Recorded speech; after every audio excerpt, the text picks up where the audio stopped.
别嘛些人可以很，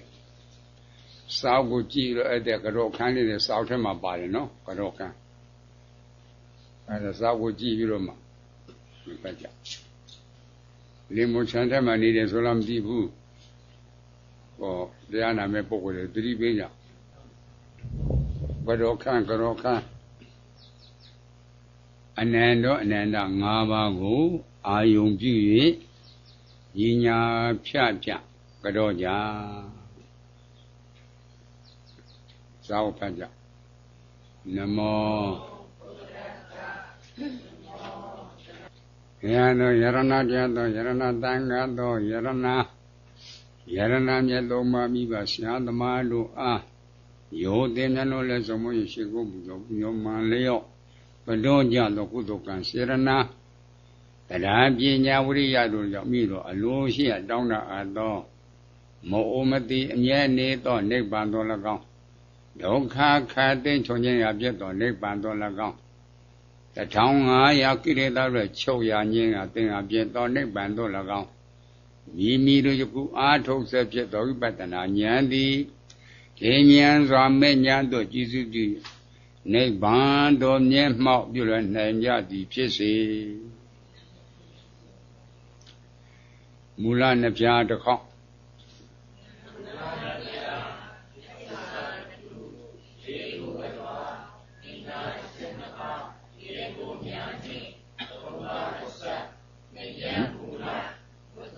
ဟုတ်ပြီတော့ဘူးတော့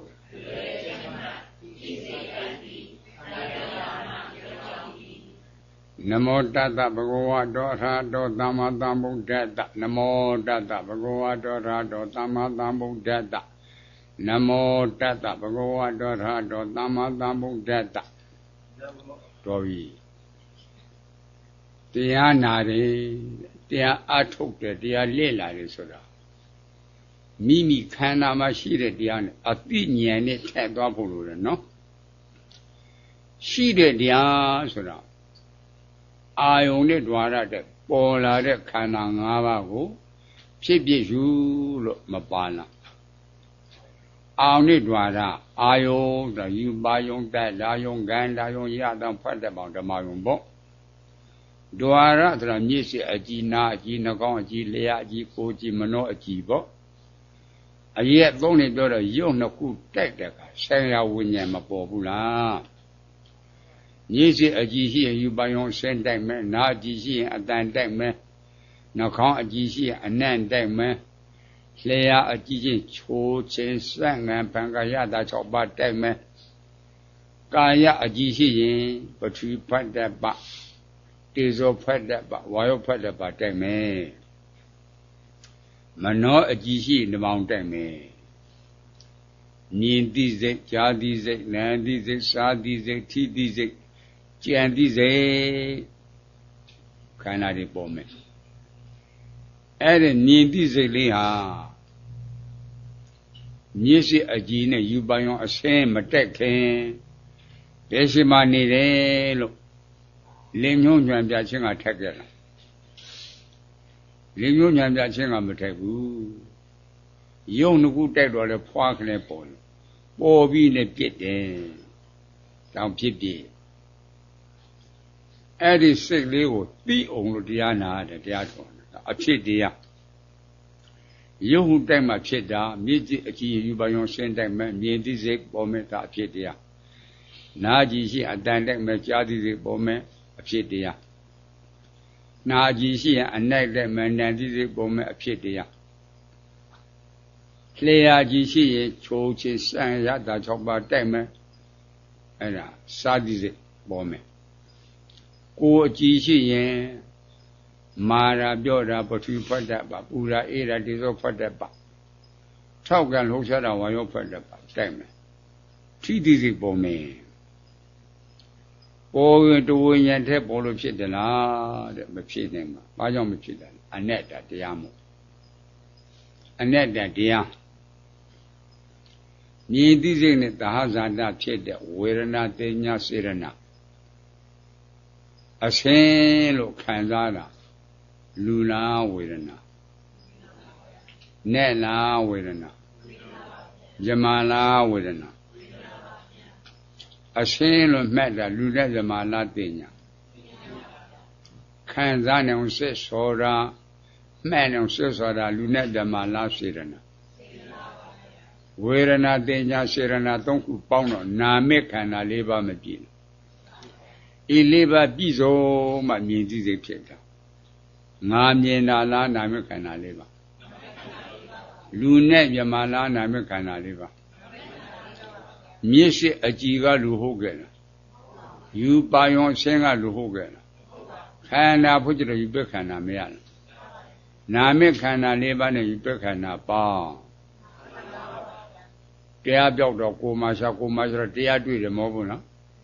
Ludi do it and La Kana do them Netty do the La Kana do A sheet at dinner double Lude Mobuna Chole and Nanny yo Piele and Kanangaba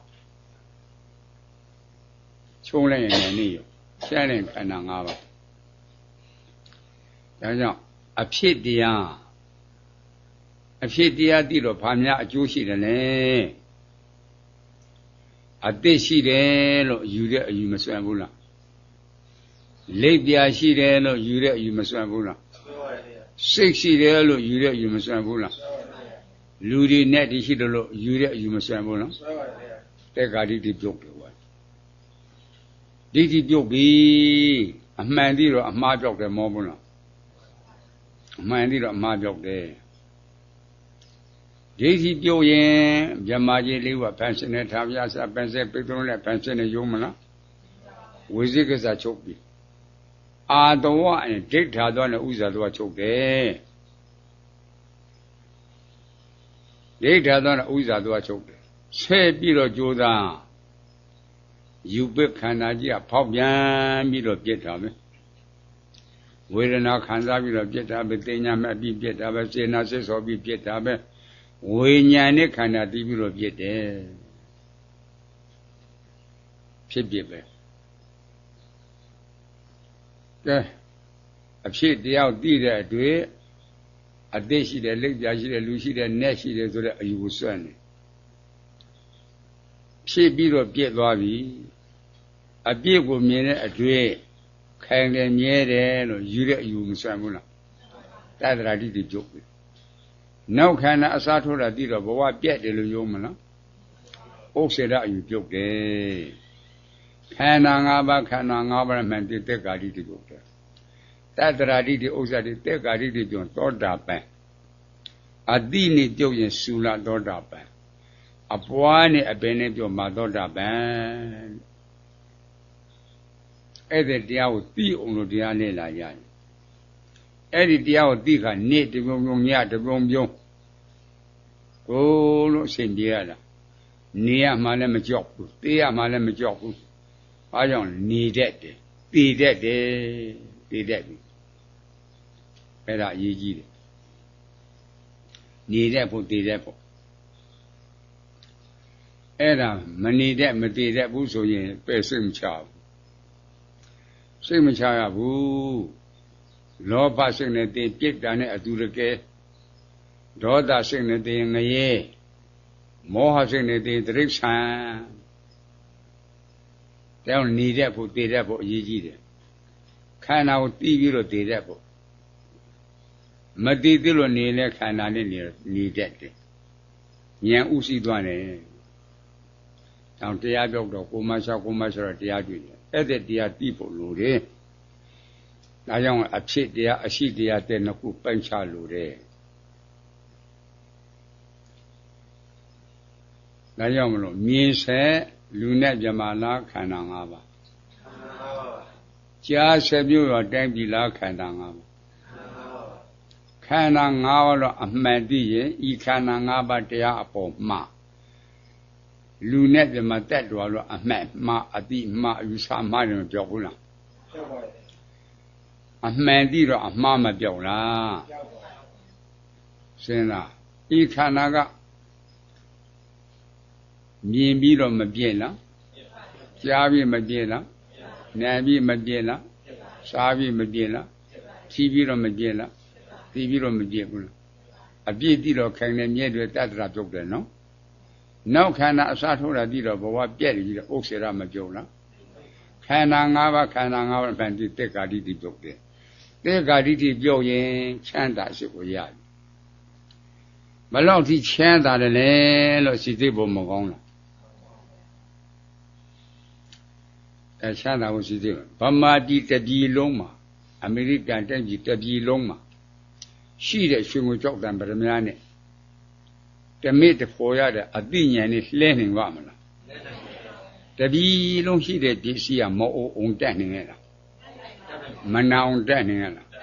မသိအောင်တက်နေရလားအိုနာသိမလွယ်ဘူးနော်အမေရိကတိုင်းပြည်မှာရှိတဲ့ရွှေငွေကြောက်တံပရမများမအိုမနာမသိမတက်နိုင်ဘူးတမိတဖော်ရတဲ့ပုဂ္ဂိုလ်အပေကလွဲ့ရမနေဘူးလားအဲ့ဒီတရားသိဖို့အရေးကြီးတာအဲ့ကြောင့်မောဟဆရာတော်ဘုရားကြီးအမတန်ကြီးသူကြီးဧကမပဏိတမောဟဆရာတော်ဘုရားကြီးကတရားသိဖို့နံပါတ်1စာဝတ်နေစာဖို့နံပါတ်1လို့မောဘူးနော်တရားသိဖို့အရေးကြီးတာဘယ်တော့ထင်ရှားနေလဲအဲ့ဒီအတိတရားရပြီးခါမေ့လို့ပါတည်တည်မမေ့ပဲနဲ့ပါတည်တည်အပေကလွဲ့နေတာဗျာတေကာတိတွေမယုတ်ဘူးဆိုရင်မေ့လို့သိရင်တိရစ္ဆာန်ဖြစ်မယ်လောဘစိတ်နဲ့တင်ပြစ်တာဖြစ်မယ်ဒေါသစိတ်ကငရဲကိုရောက်မယ်ဘလူကတိတိခန္ဓာလဲမဟာနာမင်းကြီးတိတိခန္ဓာမဟာနာမင်းကြီးသောတာပန်ပုဂ္ဂိုလ်သူ့ကိုသူသောတာပန်လို့မသိဘူးသောတာပန်လို့မသိဘုရားကသိတယ်ပယ်သိတဲ့တရားတွေသူပယ်တာသိတယ်အဲ့ဒါနဲ့မြတ်စွာဘုရားနဲ့တွေ့တော့အရှင်ဘုရားတပည့်တော်တိုင်းတစ်ပါးသွားတယ်လာတဲ့အခါစစ်တီဘောဝါတွေနဲ့တွေ့တယ်ရှင်တက်တယ်မြင်းတယ်နဲ့တွေ့တယ်ကြောက်နှမ်းလို့တရားကိုတစ်စက်ပါတိရိမရဘူးအဲ့တဲ့အချိန်မှာတပည့်တော်ကိုဆင်နေလို့တပည့်တော်တည်သွားရင်ဖေဘွားများရောက်မလဲပြန်လျှောက်တာသူကသူသောတာပဲလို့မသိမြတ်စွာဘုရားအတင်မာနမင်းကြီးငါဥမာလေးနဲ့ပြောမယ်ဟောမယ်သတိထားဥမာလေးနဲ့ပြောမယ်ဟောမယ်တဲ့သတိထားတဲ့ထောဘဦးကြီးထောဘစီရီထက်ငင်းကမြက်ကိုကူးသွားရေလေလောက်လမ်းတိုးတော့ရောက်တဲ့အခါတစုတွေနဲ့ထိလို့ထောဘဦးရောက်ကွဲသွားတယ်အဲ့ဒီထောဘဦးရောက်ကွဲသွားတော့မြုပ်မလားပေါ်မလားလို့မင်းဘယ်လိုပြောမလဲမြုပ်သွားမယ်မမြုပ်ဘူးလားအိုးထဲမှာထည့်ထားတဲ့စီတွေကြတော့မြုပ်မလားပေါ်မလားမာနမိယခန္ဓာကိုယ်ခြေစကောင်းဆုံးတစ်ခုလုံးမှာရှိတဲ့32ခုဒါသဆိုတာခန္ဓာကိုယ်ကြီးကတော့ဆင်းနေပြသွားမယ်အတိဉာဏ်လေးကတော့ထောပဲစီကဲ့သို့လွဲ့ရနေတယ်ကဲမေ့လို့အပေကြတာတောင်မေ့တာတော့အပေမကြဘူးအပေကလွဲ့နေတာမေ့တာတော့အပေကြသေးရလားကြပါဘူးမာနမိယတိတ်မခံလားကြောင့်တရားတိဖို့နံပါတ်1စာဝဏိစာဖို့နံပါတ်2အဲ့ဒါတိဖို့လို့လေအဲ့ဒါစိစိဖို့လို့ဘယ်တော့မှအားရကြကောင်းတယ်ဓမိတဖို့ရဖို့ရည်ကြီးတယ်ကံလန်းနဲ့ဇန်လန်းနဲ့ဉာဏ်လန်းနဲ့ကံကိုယုံကြည်ရမယ်ဉာဏ်ကိုအားကိုးရမယ်တဲ့ကံကိုယုံကြည်ဉာဏ်ကိုအားကိုးရမယ်ကုသိုလ်ကံအကုသိုလ်ကံအကုသိုလ်လှဲ့တဲ့အခါစာဝဏိမပြေဘူးကုသိုလ်လှဲ့တဲ့အခါပြေတယ်အဲ့ဒါကိုကံကိုယုံရမယ်ကံကိုယုံတဲ့အတွေ့အတင်းအကုသိုလ်ဖြစ်ခွင့်မရဘူးဗောဖြစ်ခွင့်မရဘူးမယုံကြည်တဲ့ပုဂ္ဂိုလ်လုံးမှာပဲယုံကြည်တဲ့ပုဂ္ဂိုလ်မလုပ်တော့ဘူးအဲ့လိုစဉ်းစားဘလောက်ထိချမ်းသာတယ်လဲတရားသိတဲ့ပုဂ္ဂိုလ်မသိတဲ့ပုဂ္ဂိုလ်ရှိကတောရွာမှာအင်းရှိတစ်ဆောင်လုံးပြည်နေရွာမှာတောရွာတစ်ထင်း2ယောက်ရှိတယ်တယောက်ကတရားမသိဘူးတယောက်ကတရားသိတယ်မိုးခုံရှားတာကဖြည့်နေတော့တခိုးတွေကထဓမြတွေကတိုက်အုပ်စုလိုက်ဟောရဟောဓမြအုပ်စုလိုက်ဝင်နေလင်းနေကိုစီကုံကဓမြ450လောက်အဲ့လိုဓမြတွေတိုက်တယ်လို့ကြားတော့ တရားမသိတဲ့တထေးသူစစ်ချမ်းသာမလားဆင်းမလားထေရှင်များရောက်မလဲတထိတ်ထိတ်နဲ့မနေဘူးလားသမင်းကလည်းစားတဲ့အခါသူစားလာကြည့်ငါကြီးကြော်ကျက်ပေါင်းကြော်အသားငါးတွေကစုံလို့အသီးတန်တွေကလည်းစုံလို့စားရတယ်စားတယ်မင်းရှိဖြစ်ပဲလားဖြစ်ပါဘူးကြီးလန့်စားတာဟင်းကောင်းတွေထောင်များလာများမင်းရှိမဖြစ်ဘူးဟဲ့စဉ်းစားကြီးလန့်စားတာညဖွင့်တန်ကြအဲ့လိုပြောရမလားတထိတ်ထိတ်မနစ်စောသောလက်ရတယ်ဝင်လာတော့မလှုပ်နဲ့မလှုပ်ရဲဘူးရှင်းအင်းနဲ့တတိမှာရွှေကဖဏပိတ်တာငွေကဘလောက်ဆန်စဝါကဘလောက်တောင်းတော့တာကျုပ်တော့မရှိပါဘူးခင်ဗျာပတ်ဝန်းကျင်ကမနာလို့ပြောတာပါတဲ့တတိမှန်အောင်ပြောဘူးဆန်ပြတဲ့သကောကြီးကိုအလေကပေါက်ခေါင်းဆွလှည့်ပြတာလေပင်ရှသွားတော့လှေခေါအောင်မှနှုတ်ထားတာကဘယ်နှလုံးသေးပြောင်းမှာကနှုတ်ထားကဘယ်နှလုံးဖော်ပြရတော့တတိမှရှိတဲ့ရွှေငွေကြောက်တဲ့ပရမဆန်စပါရွှေငွေကြောက်တဲ့ပရမဆန်စပါဘုံဆိုင်ပစ္စည်းတွေတားများကြည်ကြွကလည်းဘုံဆိုင်ရွှေငွေကြောက်တဲ့ဘုံဆိုင်အဲ့တဲ့ဘုံဆိုင်ပစ္စည်းတွေဓမြတွေကယူသွားတော့တတိကြီးမှာဖားကြမ်းလိုက်တယ်လေသောကတွေဖြေးပြီးတော့အကုသိုလ်ကျမ်းတော့တာတဲ့ကောင်တွေတွေးစင်အောင်လို့သေပါစေစစ်သေးက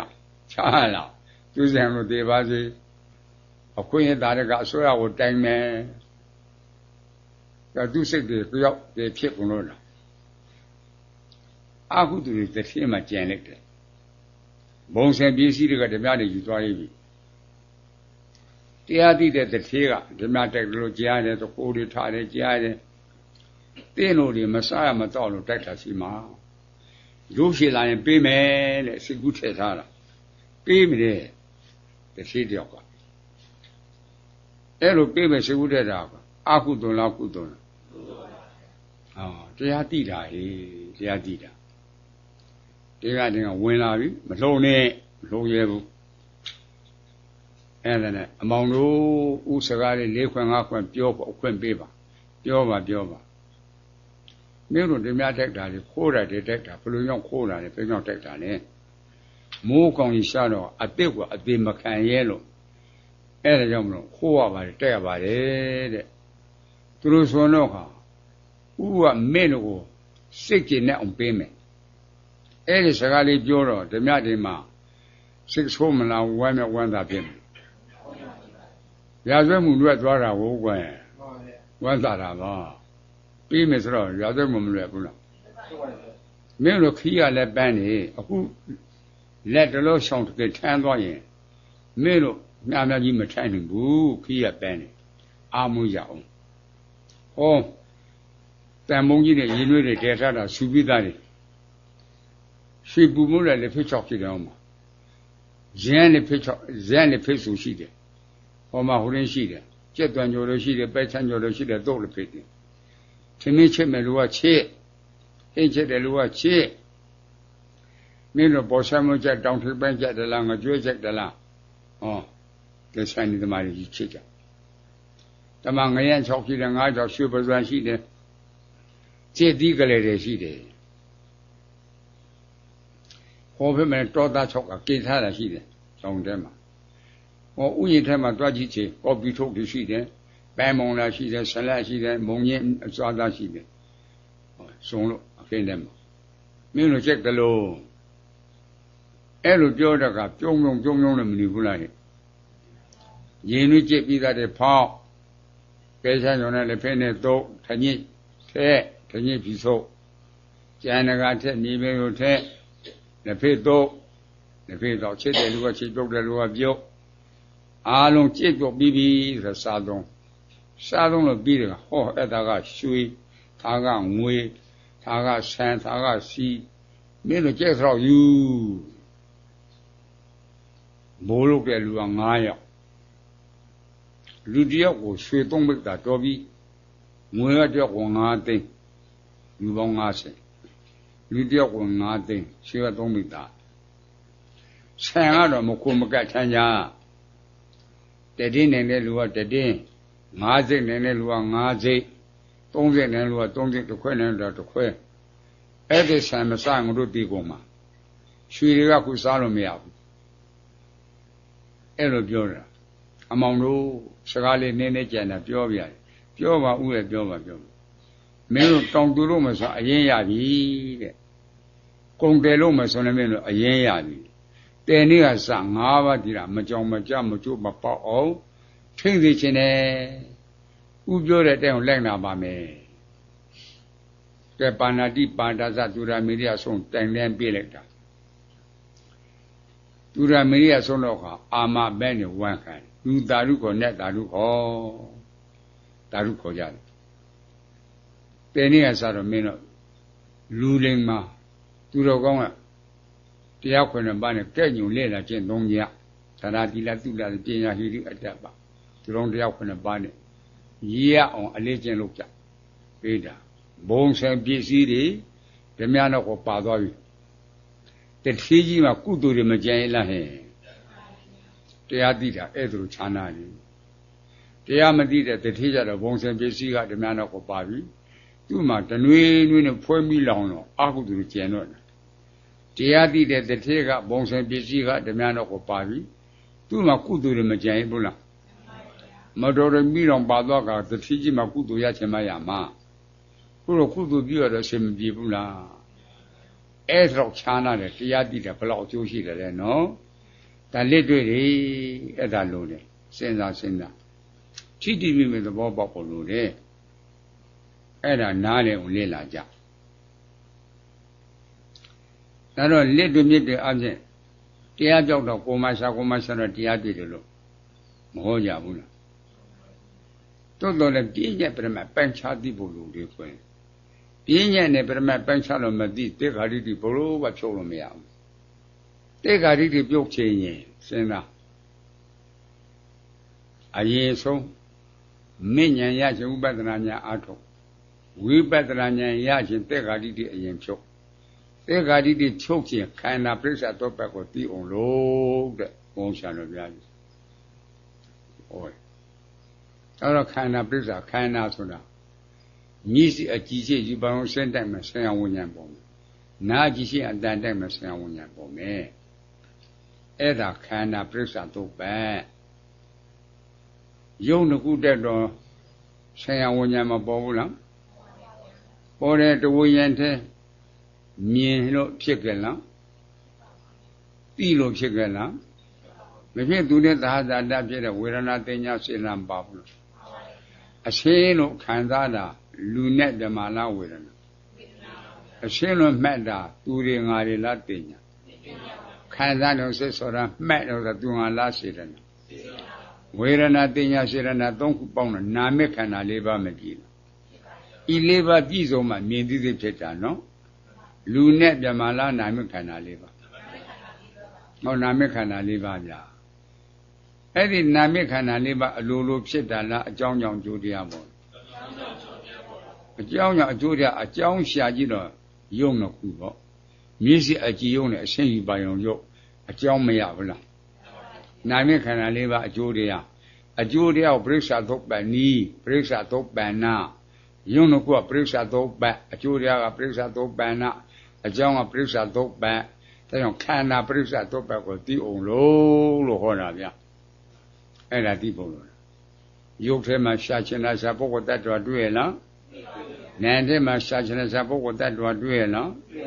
တွေ့တာကလူနဲ့ဓမ္မလားခန္ဓာ၅ပါးဒါတက်ခါရတရားတော်မဟုတ်ဘူးလား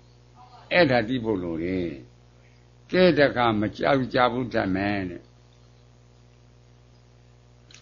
တောင်းရကောင်းကောင်းနှီးတက်ကောင်းကောင်းနှီးကလည်းအမတန်ချောတောင်းကလည်းအလွမ်းမအစဉ်ပြေးတက်တက်ရရရှေ့မှာနှီးတွေပုံထားလိုက်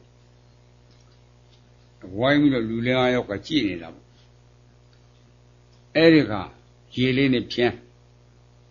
လို့တော်တော်လေးထိုင်းလာပြီဆိုတော့အကွက်ဆင်ပြီးတော့၃ချောင်းမှ2ချောင်းချ 2ချောင်းမှ3ချောင်းချမ်းနိုင်ဝဲလောက်ကြာတဲ့အခါတောင်းတလုံးပြီးသွားပြီတောင်းနေပြီးတဲ့အခါနှီးတွေ့တယ်လားတောင်းတွေ့တယ်လားတောင်းတွေ့တယ်နော်အဲ့ဒီတောင်းကိုအစတက်တဲ့နေရာကတကပြန်ဖြုတ်ပြီးတော့ကြည့်တဲ့အခါကုံလုံးဖြုတ်ကြည့်တဲ့အခါတောင်းတွေ့မလားနှီးတွေ့မလားနောက်ပုံစံတစ်မျိုးအကွက်ဖော်ပြီးတော့ရေးကြည့်နိုင်ဝဲလောက်ကြာတဲ့အခါတောင်းတလုံးပြီးမသွားဘူးလားနှီးတွေ့တယ်လားတောင်းတွေ့လူတွေသောက်ပြီးမျက်စိလေတာအမှန်တည်းအမှားပြောက်တယ်လို့ဆရာတော်သမတော်တွေမောဘူးလားအမှန်တည်းဖို့လိုတာနော်ကဲနှီးထင်းလို့ဘုရားပေးတဲ့ဉာဏ်လေးနဲ့ကံစမ်းကြည့်နှီးတွေ့မလားမာတာတွေ့တောင်းထင်းလို့ကံစမ်းကြည့်တောင်းတွေ့မလားမာတာတွေ့မာတာပထဝီကြားလားကဲမာတာပဲတွေ့တယ်တောင်းလည်းမတွေ့နှီးလည်းမတွေ့တောင်းကနှီးတွေ့တယ်တောင်းတွေ့တယ်ဆိုတာတကယ်ရှိတဲ့တရားဟုတ်ကဲ့လားရှင်းတာတောင်းဆိုတာသမုဒ္ဒါနှီးဆိုတာသမုဒ္ဒါတွေ့တာကမျက်စိနဲ့ကြည့်ရင်နှီးလားအရှင်းလားတောင်းလားအရှင်းလားလင်းနဲ့ကံသက်ကြည့်တော့တောင်းလားမာတဲ့သဘောနှီးလားမာတဲ့သဘောနှီးလည်းမတွေ့တောင်းလည်းမတွေ့နော်မတွေ့ဘယ်လိုဆွဲမလဲအမှန်သိတာကမာသဘောမာတဲ့မာပရမတ်ဆိုတာမဖောက်မပြန်တာဘလို့ပဲနှီးလို့ခေါ်နှီးမဖြစ်ဘူးတောင်းလို့ခေါ်ခြင်းလို့ခေါ်တောင်းမဖြစ်ဘူးမာတာကပြောင်းကိုမပြောင်းဘူးအဲသူ့ပရမတ်မာသဘောမာတဲ့မာပရမတ်မာတလုံးပေါက်တော့ငါပြောက်တယ်ဗျာခုမာမပေါက်တော့ငါမပြောက်တာငါမပြောက်တော့ဒေါသဖြစ်တယ်စဉ်းစားဖို့မကောင်းဘူးအဲ့ဒါလိုလေးလာဖို့လူကြီးကဲတွေ့တာမာတာပဲမာတယ်လို့သိတာသူငါလားကာယဘူးသူကနံတရားမရလားမာတာကယုတ်တရားမရလားနေအောင်နှစ်ပါးနေအောင်နဲ့ယုတ်ပဲတွေ့ကဲတွေ့တာကအမှန်မြင်ရဘူးလားတွေ့တော့အမှန်ယူရမယ်အမှန်သိတော့ကတောင်းမပြောက်ဘူးလားနှီးမပြောက်ဘူးလားဆွဲကြလို့သိရလားမလိုဘူးအမှန်သိတော့မှားပြောက်ပြီမာတယ်လို့သိတာကာယဝိညာဉ်ကနံတရားမာတာကယုတ်တာနေအောင်နှစ်ပါးနေယုတ်ကလည်းဖြည့်ပြီးတော့မပြည့်လားယုတ်တရားကြီးကဖောက်ပြန်ပြီးတော့မပြည့်လားနံတရားကတည်ပြီးတော့မပြည့်လားဖြစ်ပြလို့ခေါ်မဟုတ်ဘာသစ္စာလဲဒုက္ခသစ္စာချမ်းသာတဲ့တရားလားရှင်းတဲ့တရားရှင်းတယ်လို့တကယ်သိတဲ့ပုံနောင်တပံတဲ့ခန္ဓာမျိုးရချင်သေးရလိရှိခန္ဓာမတွေ့တာဘူးပေါ့နောင်ခန္ဓာတောင်းတာအောင်မလားမတောင်းတာတော့ဘူးရှင်းတာနော်အဲ့လိုစိတ်သိပုံမကောင်းလားထင်တာနဲ့တွေ့တာပိုင်းခြားထင်တာကတောင်းတွေ့တာကနန်းနေရုပ်ထင်တာကနှီးတွေ့တာကနန်းနေရုပ်နေအောင်ပဲတွေ့တယ်ဗျတောင်းတွေ့သေးရလားနေအောင်ပဲတွေ့တယ်တွေ့တာကအမှန်မြင်ရဘူးလားတောင်းလို့ဆွဲတာလို့သိရလားတီးလို့ဆွဲတာလို့သိလားရှိပါမရှိဖဲဘယ်လိုဆွဲမှာလဲအဲ့လိုလေ့လာကြတောင်းလို့ဆွဲလန်းဆရာတော်ဘုရားကြီးကအရှိကိုကြည့်မရှိတာမြင်တတ်တယ်ဒါပြင်းညက်ပရမန်မျက်စိနဲ့စမြင်တာကိုတင်ညာဖုံးတယ်မြင်တာကိုတင်ညာဖုံးတယ်တင်ညာကိုတင်ညာရှင်းကတင်ညာကင်းမယ်မြင်တာကအရှင်းတဲ့ကိုမြင်တာတင်ညာကမိန်းမတင်ညာကယောက်ျားမြင်တာကအရှင်းတဲ့ကိုမြင်တာတင်ညာကမင်းတိမိတင်ညာကမင်းသားမြင်အောင်တင်ညာဖုံးတယ်တင်ညာကိုတင်ညာရှင်းမှတင်ညာကင်းတယ်တရားနာတာအဆွဲဖြုတ်တာအဆွဲဆိုတော့အမှန်တိအမှားပြောက်တယ်လို့မဟုတ်ဘူးလားအမှန်တိဖို့လို့လားမင်းသမီးလေးထင်အညိုသားလေးတွေကသဘောကျလိုချင်တာပေါ့မင်းသမီးလေးကိုမင်းသားလေးကိုတဲ့အညိုသမီးလေးတွေကလိုချင်တာပေါ့မင်းသားလို့မြင်တော့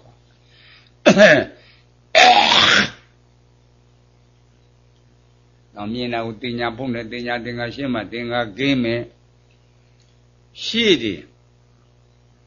ခွေတစ်ခွက်မှာ20သားလောက်ဆိုင်တဲ့ခွက်10ခွက်က10ခွက်ဆေးရုံချေထားတာဆေးတွေဖြောထားတာခွေထဲမှာကစင်မုံလေးတွေထည့်စမ်းဟိရောင်စုံအစင်းအပြားအနီးဒါအလက်စားနေအရင်နေအနုတွေဆေးတွေဖြောလိုက်ကိုယ်ပြီး10ခွက်စပွဲမှာတင်တာတရားနာပြိတ္တတွေကြည်စမ်းဟိနင်တို့ဘာတွေမြင်တယ်လဲလို့မင်းဘယ်လိုဖြေပေးမလဲဆေးတွေမြင်တယ်လို့မဖြေပြဘူးလားဆေးတွေမြင်တယ်အဲ့ဒီဆေးကိုမြင်တဲ့အခါလူချင်းတဲ့လောဘဖြစ်ကြလားခံရတဲ့ဒေါသကဖြစ်ကြလားမဖြစ်ဘူးနော်ဒါယုံကြည်ဖို့မကောင်းလားဆေးကိုမြင်တဲ့အခါဒါကစုတ်တန်လေးနေရှေ့မှာပိတ်ကားကြီးဖိုးကြီးရှိတယ်ဆေးအကောင်းစားဆေးစစ်ချပြီးခါမှာစုတ်တန်လေးနဲ့နိုင်ငံကျော်ဆက်လည်းမင်းသမီးလေးပုံတစ်ပုံနိုင်ငံကျော်ဆက်လည်းမင်းသားလေးပုံတစ်ပုံရက်ပုံရက်ပြီးတကယ်ဆိုချောလှလာလေးအဲ့လိုမြင်တဲ့အခါအမျိုးသမီးလေးတွေကမင်းသားကိုလိုချင်တာပေါ့အမျိုးသားလေးတွေကမင်းသမီးလိုချင်တယ်လောဘတဏှာမဖြစ်ဘူးလားအဲ့တဲ့လောဘတဏှာဘယ်မှာဖြစ်တာလဲလို့မေးဖို့မကောင်းလားမင်းသမီးမြင်တာမင်းသားကိုမြင်တာရှင်စစ်ကတော့မင်းသမီးလားဆေးလားမင်းသားလားဆေးလားဆေးနော်မင်းသမီးမြင်လို့ဖြစ်တာကွယ်မင်းသားလည်းဖြစ်တာတကယ်အမြင်ကအရှုခံတရားကမင်းသမီးလားဆေးလားမင်းသားလားဆေးလားဘုရားပြတဲ့ဝိဇ္ဇာမျက်မှန်တက်ကြည့်တော့မင်းသမီးလားအစင်းတဲ့ဆေးလားအစင်းတဲ့မြစ်ရှင်ဆန်အစင်းမောကဆေးမြင်တဲ့အခါဆေးကတွေ့သေးရဲ့လားမင်းသမီးကတွေ့သေးရဲ့ကဆေးကိုမြင်တဲ့အချိန်နော်အစင်းကိုမြင်တဲ့အချိန်နော်ကဆေးကိုမြင်တဲ့အခါမင်းသမီးတွေ့သေးရဲ့လားမင်းသားကတွေ့ရဲ့ဆေးကတွေ့ရဲ့ဘာဖြစ်လို့မတွေ့တာမရှိရင်ဘယ်လိုဆွဲမှာလဲဆွဲကြလို့သိရလားအမှန်ပြီးတော့အမှားမပြောက်လားဟဲ့ကဲနှလုံးသွင်းမှားလို့အစင်းပေါ်မှာမင်းသမီးလို့နှလုံးသွင်းမှားတယ်မင်းသားလို့မှားတယ်ဒါကြောင့်လူချင်းတဲ့လောဘဖြစ်တာဘယ်ပုံမှာဖြစ်တာလဲမင်းသမီးကပြင်းညက်မင်းသားကပြင်းညက်အာယုံနဲ့ပြင်းညက်အာယုံနှစ်တဲ့ဂျုံဖြစ်နေကိလေသာပြင်းညက်အာယုံနှစ်တဲ့ဂျုံဖြစ်နေကိလေသာမိတိမြင်လို့လိုချင်တာမင်းသားလိုချင်တာဒါပြင်းညက်အာယုံလောဘဒေါသဆိုတော့ကိလေသာတရားတွေပြင်းညက်အောင်မှဖြစ်တာကိုတကယ်ရှိတာကအရှင်းလို့မြည်သေးတာစက္ကုဝိညာဉ်ကနန္တရားအရှင်းကယုတ်တဲ့နေအောင်နှစ်ပါးမရဘူးလားမင်းသမီးလားနဲ့နေရောမင်းသားလားနဲ့နေရောနောက်ပဲတွေ့တယ်နော်မင်းသမီးလည်းမတွေ့မင်းသားလည်းမတွေ့ဘယ်လိုဆွဲမလဲဆွဲရမရှိဘူးတခါအဲ့ဒီနန္ဒီယုတ်ကိုယုတ်တရားကြီးကလည်းဖောက်ပြန်ပြီးတော့မပြေလားနန္တရားကလည်းတီးပြီးတော့မပြေလားဖြစ်ပြေလို့မဟုတ်လားအသစ္စာဒုက္ခသစ္စာတိတော့ပယ်တယ်လို့မဟုတ်ဘူးလားချမ်းသာတဲ့တရားလားရှင်းတယ်တရားရှင်းတယ်လို့သိပြီနော်ဒါသစ္စာဆက်တာပြီဒုက္ခသစ္စာတိတော့ကရှင်းတဲ့တရားတော့အမှန်မြင်လို့အမှန်သိရင်လူချမ်းသာနဲ့ချမ်းသာသမားချမ်းနှလုံးသွင်းမှတဲ့အဝိဇ္ဇာချုပ်မချုပ်အဝိဇ္ဇာချုပ်ရင်တဏှာလာအောင်မလားဥပါဒဏ်လာအောင်မလားကံလာအောင်မလားပရိစ္ဆသုတ်ပတ်၃မျိုးမပြတ်လားနောက်ခန္ဓာစမသိလားညောရသစ္စာဗျအဲ့လိုလေ့လာဖို့မကောင်းလားအဲ့ဒါအမှန်တိတော့အမှားပြောက်တာသာလူရင်ချစ်တယ်အဲ့လိုသိဖို့လိုတယ်နော်ရှိတိမိမိသဘောပေါက်ဖို့လိုတယ်မကြားသဘူးကြားဘူးထမှန်တဲ့ရှိတိကြောကာကြီးကမာကလူလင်နေတော့ကမယား၄ယောက်အကြီးဆုံးမယားကသူ့ဓမ္မဒုတိယမယားကသူ့နန္ဒာ တတရားကသူစိတ်တာသရုထကသူဇာတာသူဓမ္မသူနဲ့သူစိတ်တာသူဇာတာနဲ့ရက်တွေရွာတွေမြို့တွေမှာကြောင်းကဖျားသွားတဲ့လမ်းတွေမှာလမ်းပန်းဆက်သွယ်ရေးပြင်ရတာတန့်ရှင်းလုပ်တယ်ပေါင်းတယ်ဘာတွေရှင်းတယ်နှုတ်တယ်ဒီမျက်စိလဲတယ်လူတွေမြင်လို့ကောင်းအောင်သွားလို့လာလို့ကောင်းအောင်တန့်ရှင်းလုပ်တယ်အငယ်ဆုံးမရဖြစ်တဲ့သူဇာတာကမကူဟုသူကအလှပြေးလို့ကာမဂုဏ်ပျော်ပါဖို့ပဲအလှပြေးနေတာအဲ့ဒါတနေ့တနေ့သေဆုံးသွားရတာသေဆုံးသွားတဲ့အခါမှာအကြီးအမ3ယောက်ကသူဓမ္မသူနဲ့သူစိတ်တာကနဲ့ဒီမှာနဲ့ပြီးသွားဖြစ်တယ်အငယ်ဆုံးကာမဂုဏ်ပျော်ပါမယ်ဆိုတဲ့သူဇာတာက6ပြုံမြောင်ကြားလေးမှာဂျင်းမှလေးသွားဖြစ်တာတကောင်တက်တကောင်တက်တရားမင်းကလှည့်ပက်ပြီးတော့ကြည်တာမြင်တော့တာအနာကိုသွားကျင်းအောင်ဆောင်လို့သွားတာအဒီငါ့ကိုသိတယ်လားမသိဘူးလေဘလူလဲတဲ့အသိရောက်ပြားဟောင်းမာကလူလင်လေဩသိပြီအသိအမတွေကဖေရှင်မနေတယ်လေသူဓမ္မတို့သူနဲ့သူစိတ်တာတို့မသိဘူးတဲ့မတွေ့လားမတွေ့ဘူးတဲ့သူတို့နဲ့တွေ့ချင်တယ်လားတွေ့ချင်တယ်နဲ့ပြီမှာတဲ့နဲ့ပြီးဖြစ်နေငါမှသရစ္ဆန်ဖြစ်တာဘယ်လိုလုပ်တွေ့မလဲတကယ်တွေ့ချင်ဆောင်ပေးမယ်အဲ့ဒါနဲ့ငါလက်ပေါ်မှာနှားလို့လက်ကြတော့လက်ပေါ်မှာနှားပြီးမှနဲ့ပြီပို့လိုက်တယ်အဲ့ဒါမှသူ့ဓမ္မဆောက်တဲ့ရက်ကြီးရှိတယ်သူ့နဲ့နာတူးထားတဲ့ရေကန်ကြီးရှိတယ်သူ့စိတ်ဓာတ်ဆက်ထားတဲ့ပန်းချံကြီးရှိတယ်အဲ့ဒါမှနေနဲ့ဆိုလို့မှနဲ့သမီးတွေကိုသွားပြောတာသူ့ဓမ္မသူနဲ့သူ့စိတ်ဓာတ်မင်းတို့ညီမလေးအောင်မှထားခဲ့တယ်သွားနှုတ်စစ်ချီကြသွားနှုတ်စစ်တာနဲ့သမီးဟောကတရိစ္ဆာန်ကျင်းအဲ့လေပုံကြီးကလည်းကိုယ်နဲ့မတူဘူးကဟဲ့ခြေတော်ကြီးကလည်းဘလူကြီးလေအိုးခေါင်းကဘလူလဲဟဲ့အဲ့လိုတယောက်ပြောဆိုပြီးတော့မှဖြေပြီးတော့꿰သွားကြတယ်တရားမင်းရောက်လာဖဲ့နေနေမင်းတော့အမရတွေ့တယ်တဲ့ဘယ်လိုပြောတယ်ဖြေပြီးတော့သွားကြတယ်တဲ့မင်းညာကပြန်ပို့မယ်လက်ပေါ်နှားလိုက်တော့6ပြုံလုံးရပို့တော့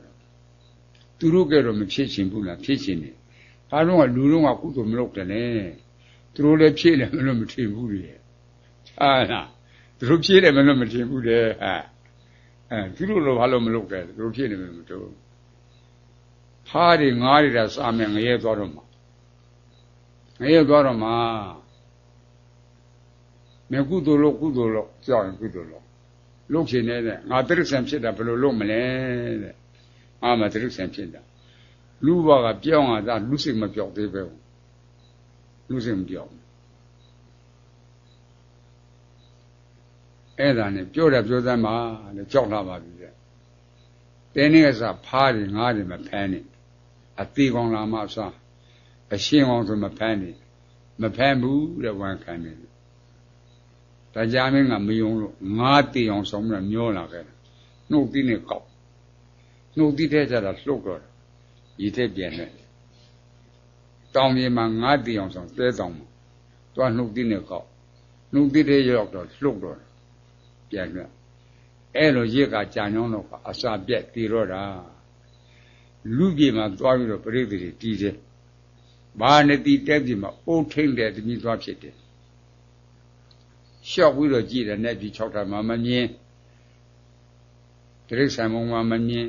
လူဖြစ်ပြီငါစိတ်ထောက်ပဲအောင်မှာကဲအောင်မှာပဲရွှေတွေကိုတခွားတီးအောင်ဆောင်ပြီးတော့မှတခွားတီးအောင်သွားတာရွှေတခွားတီးဝယ်ကြရွာတကားပေါက်ဝင်မှာအသောက်သမားတွေ50ယောက်တွေ့ဝန်းဖွဲ့စကားပြောနေတယ်ဘာရောက်မှလဲရွှေတခွားတီးဝယ်ကြဘာတွေရောက်မှလဲတီလာနဲ့ရောက်မယ်တီလာဆိုတာဘယ်လိုလဲစင်လားပြလားဘယ်လိုလဲအလုံးပန်လားအကောင့်ထဲလားမဟုတ်ဘူးတီလာဆိုတာသူ့အစ်ကိုမသက်တာသူ့စားမခိုးတာ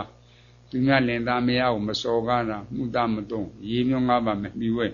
အဲ့ဒါတီလာဓမ္မတယောက်ကမရှိဘူးဟိုးဖက်မှာအိုးထိတ်တဲ့တမိတယောက်တည်းရှိတယ်အဲ့ဒါကိုသွားကြအဲ့ဒါရှိသွားတာကရွှေတခွားတီးဝဲကြရွှေသားဝဲကြ为咩先拿了？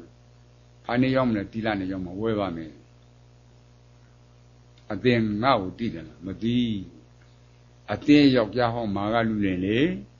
没我啊点嘛都我改开了，点嘛我啊改开了，要在水里我就，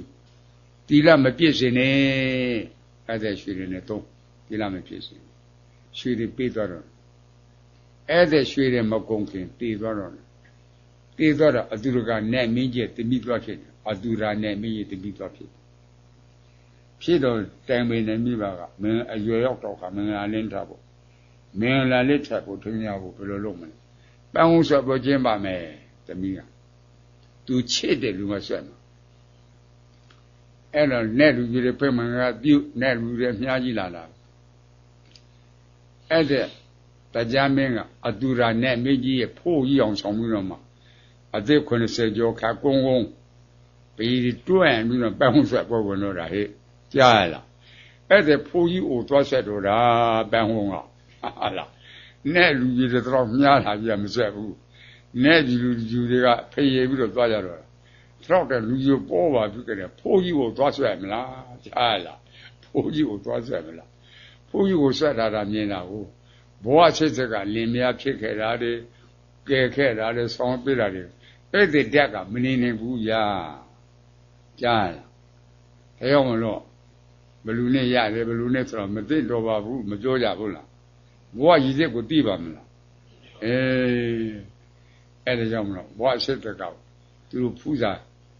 တက်ကရှိတယ်စစ်တွေကရှိတယ်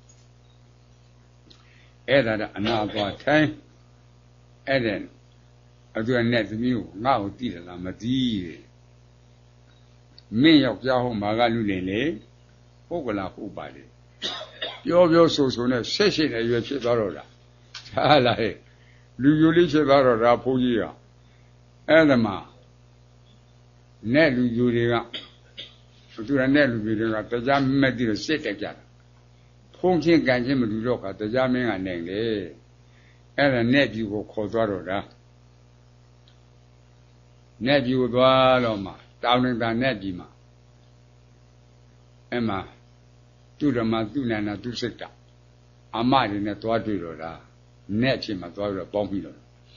မြတ်စွာဘုရားကလည်းပွင့်ဘုရားပွင့်တဲ့ခါနဲ့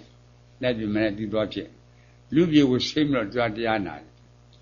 မြတ်စွာဘုရားခန္ဓာတော့အာဏာတော့တက်တော့သစ္စာတော့ဟောတာပေါ့ဟောတဲ့ကအသင်တရားမင်းနဲ့သမီးတွေအောင်တတိပြုကြတယ်ငါဘုရားဟောမယ်ဓာတ်ကြီးလေးပါတဲ့ပထဝီဓာတ်အာဘောဓာတ်တေဇောဓာတ်ဝါယောဓာတ်ပထဝီကမာတဲ့သဘောပြောတဲ့သဘောအာဘောကဖွဲ့စည်းတဲ့သဘောယူစည်းတဲ့သဘောတေဇောကပူတဲ့သဘောအေးတဲ့သဘောဝါယောကထောက်ကန်တဲ့သဘောလှုပ်ရှားတဲ့သဘောဒါဓာတ်ကြီးလေးပါလူမဟုတ်ဘူးလေဓာတ်ကြီးလေးပါဓာတ်ကြီးလေးပါရှိတော့ဓာတ်ငယ်လေးပါရှိတယ်တဲ့ဝန္နာကန္နာယတာဩဇဝန္နာအရှင်းတဲ့မျက်စိနဲ့ဆိုင်ရာဂာနအနဲ့တဲ့နှကောင်းနဲ့ဆိုင်ရာ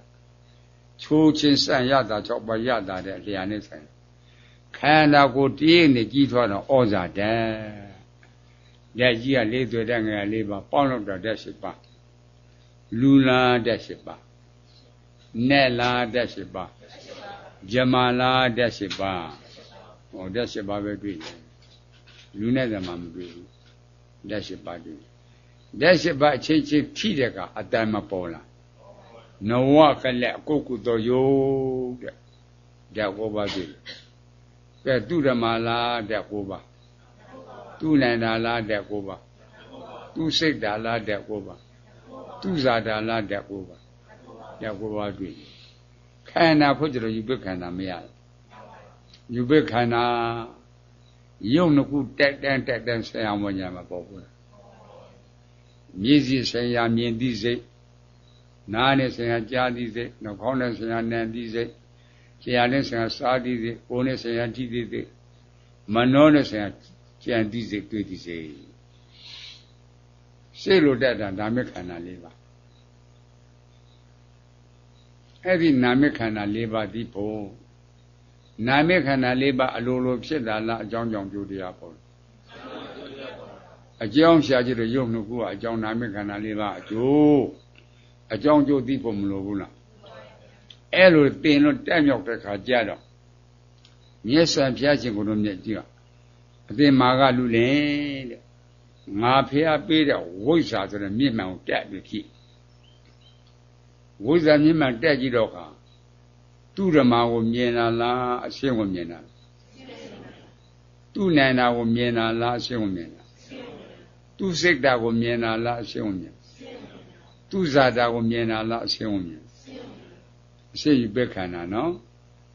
ကဲသူဓမ္မလည်းမတွေ့သူနန္ဒာသူစိတ်ဓာတ်သူဇာတာလည်းမတွေ့တွေ့တာကအရှင်းတယ်ကြအရှင်းတယ်ပဲတွေ့မြင်သိစိတ်ကစိတ်ကိုဝိညာဏံတရားမျက်စိအကြည့်နဲ့အရှင်းကယုတ်တာနည်းအောင်နှစ်ပါးသူဓမ္မသူသူစိတ်ဓာတ်သူဇာတာမတွေ့တာရှိတော့လားမရှိလို့မရှိလို့မရှိလို့နော်အဲ့လိုစိတ်သိပေါ်မကောင်းလားသူဓမ္မထင်လို့လေးနဲ့ပုတ်ကြည့်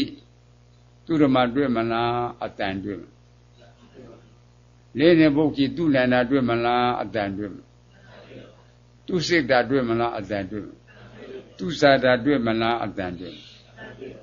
သူဓမ္မထင်လို့နန်းကြည့်သူဓမ္မတွေ့မလားအနက်တွေ့သူနန္ဒာတွေ့မလားအနက်တွေ့သူစိတ်ဓာတ်တွေ့မလားအနက်တွေ့သူဇာတာတွေ့မလားအနက်တွေ့သူဓမ္မထင်လို့ရှာလင်းနဲ့ရေးကြည့်သူဓမ္မတွေ့မလားငံပြတာရတာတဲ့တွေ့သူနန္ဒာထင်လို့ရေးကြည့်ရတာတဲ့ပဲတွေ့မယ်နော်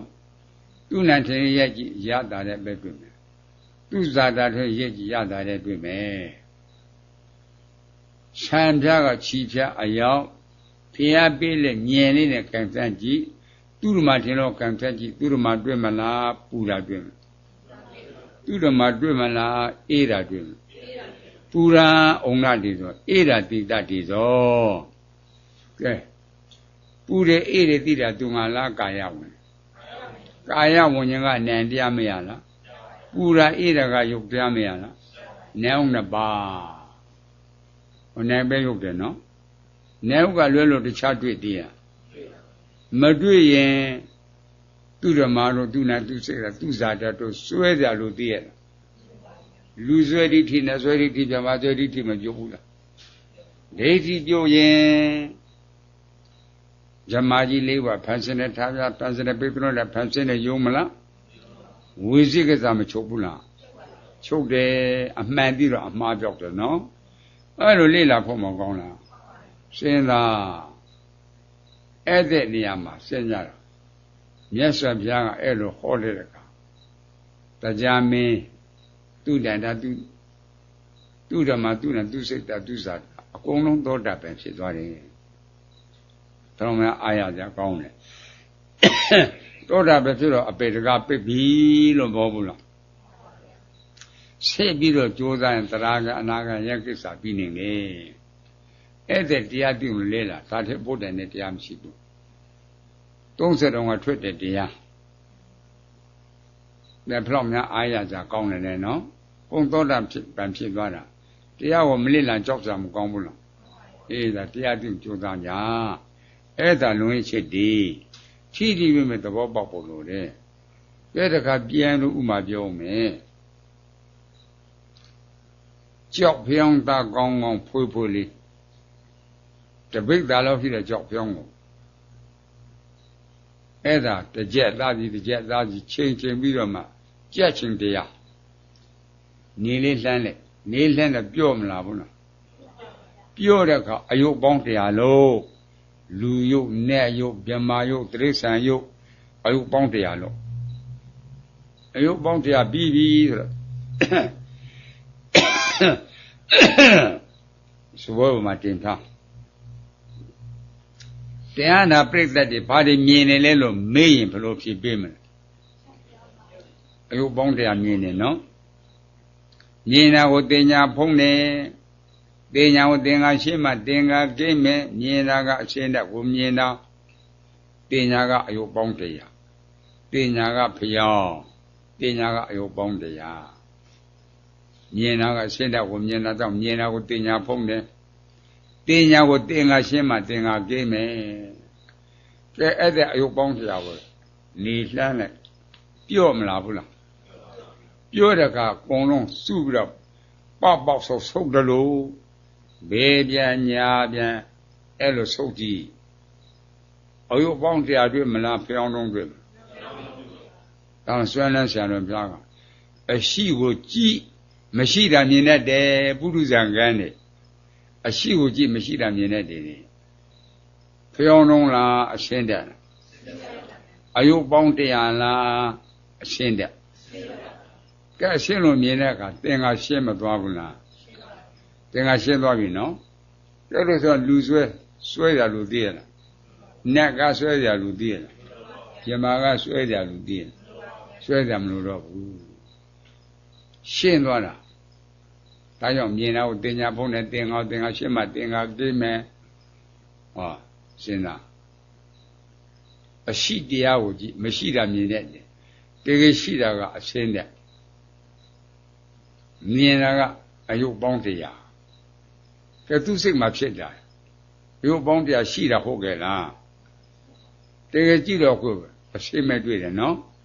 အဲ့လိုစိတ်သိဖို့မကောင်းလားကဲလူဆွဲဒိဋ္ဌိနဲ့ဆွဲဒိဋ္ဌိမကြုတ်ဘူးလားဒိဋ္ဌိကြုတ်ရင်ဝိသိကိစ္စချုပ်ပြီနော်အဲ့တဲ့အယုတ်အရှင်းယူပက်ခန္ဓာကြဖောက်ပြန်ပြီးတော့မပြင်းလားတိတဲ့မြင်သိစိတ်ကလည်းမြင်သိပြီးတော့မပြင်းလားဖြစ်ပြေးလို့မဟုတ်လားအသစ္စာရှင်းတာတဲ့တရားလားရှင်းတယ်တရားရှင်းတယ်လို့အမှန်သိရင်သိပေတော့မဟုတ်ဘူးလားရှင်းတယ်လို့သိတယ်လူချမ်းသာနဲ့ချမ်းသာပြမချမ်းသာလို့နှလုံးသွင်းမှားတဲ့အဝိဇ္ဇာမချုပ်ဘူးလားအဝိဇ္ဇာချုပ်ပြီနော်အဝိဇ္ဇာချုပ်ရင်တဏှာလာသိရဥပါဒံလာသိရကံလာသိရပရိစ္ဆသုတ်ပတ်၃မျိုးမပြတ်လားနောက်ခန္ဓာစက်မသိလားညောတာသစ္စာပြမာကလူတင်တဲ့တုကဟောမရလေးတော့ကုံသောတာပန်ဖြစ်တာဤနေရာရောက်ကြိုးစားအထုတ်ကြနော်လူဖြစ်မှလည်းဝေယဝုစနဲ့ပတ်သိပြီးတော့ကြောင်းကမြာမတန်ရှင်းလို့ရတယ်ပြုရတယ်ပြင်းရတယ်စာဟုတော်ကိုလှူရတယ်တန်းရတယ်စဉ်းစားတရားကိုအဓိကထားတယ်ကဲသာသနာပါဆိုတာခန္ဓာဟောခန္ဓာတရားသစ္စာတရားပြိဿသုတ်ပတ်တရားကိုဟောသူပြောသူမရှိတာသာသနာပါသာသနာပါဆိုတဲ့တရားတွေမကြားဘူးမကြားရင်ဘာတွေလုပ်မလဲဒါနကုသိုလ်သီလကုသိုလ်လုပ်ရမယ်အဲ့ဒါ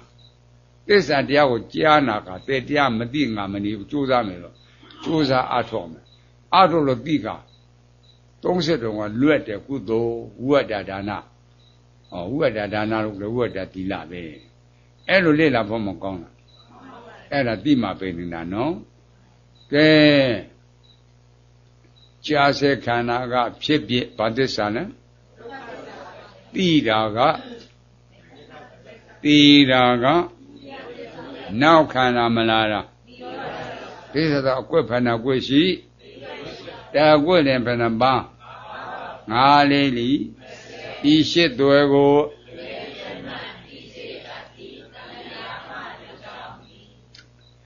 နှုံးတော်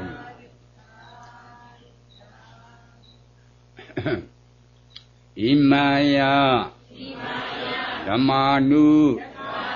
ဓမ္မပရိပတ္တိယဤလောကုတ္တရာတရားဥပအားလျော်သော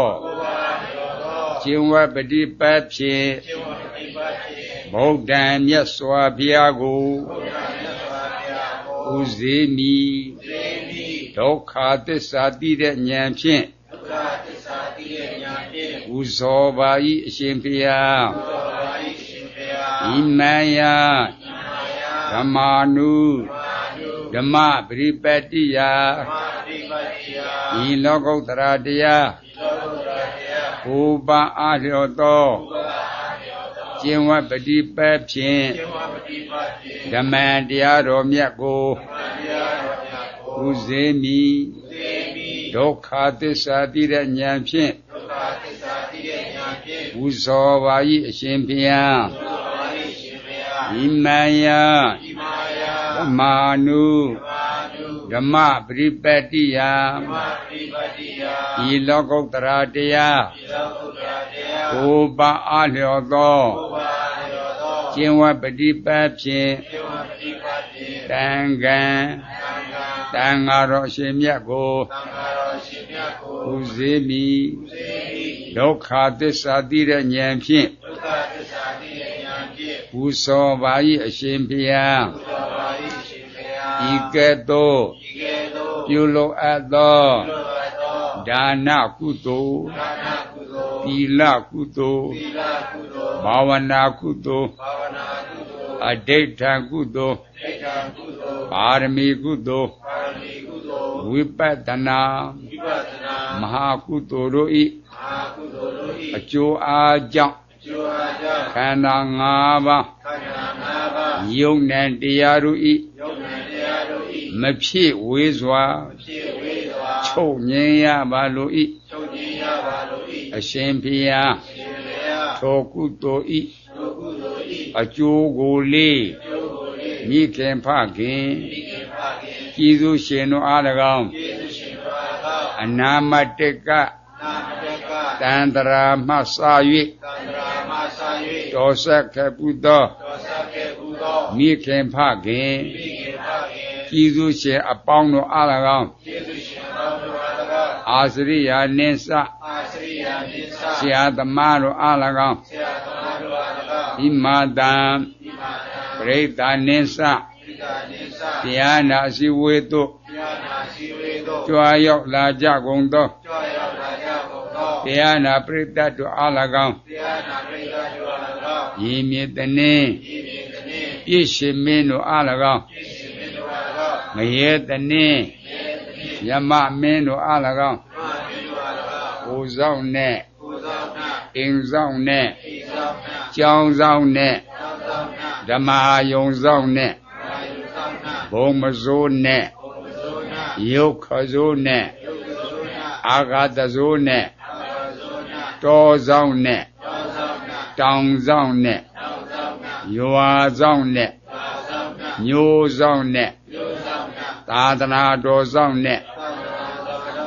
စတုလောကပါဠနာမည်ကြီးမှစ၍32ဘုံကျင်လီကြကုန်သောဝေနေယဒုက္ခိတဒုက္ခိတတတ္တဝါအပေါင်းတို့အားပါစီယာမအမြတ်အမြတ်အမြတ်အမြတ်ပြေဝေပါကုန်၏အမြတ်ရကြသည်ဖြစ်၍အိုစိတ်နှပြကျမ်းမာချမ်းသာလောအင်ဆန္ဒဇလုံးတော်ဒီပြည်ဝရပြီလျင်သူတော်ကောင်းတရားကြိုးစားပွားများအားထုတ်နိုင်လွယ်ကြသည်ဖြစ်စေ